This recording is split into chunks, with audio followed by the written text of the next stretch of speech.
So this is a Muhly grass. This guy is just very popular for the foliage that he does.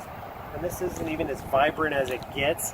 They put on this pink plume, and it almost looks like smoke or a haze above the grasses. They're very, very drought resistant. These guys are very common in Austin and San Antonio, the hill country area.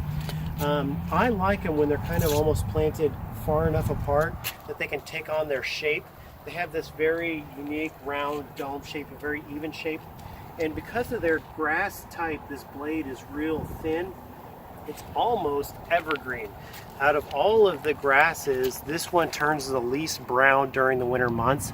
So it almost stays this pretty throughout the winter months. You will lose the plume. It only does this during the fall. And so, but for the most part, you get this kind of evergreen hedge. Other than that, the only maintenance you got to do on this guy is just cut him back to around 6 to 12 inches tall in the spring. He's disease resistant, drought resistant, deer resistant. The only thing you don't want to do with this guy is overwater. He won't do very well if you overwater him.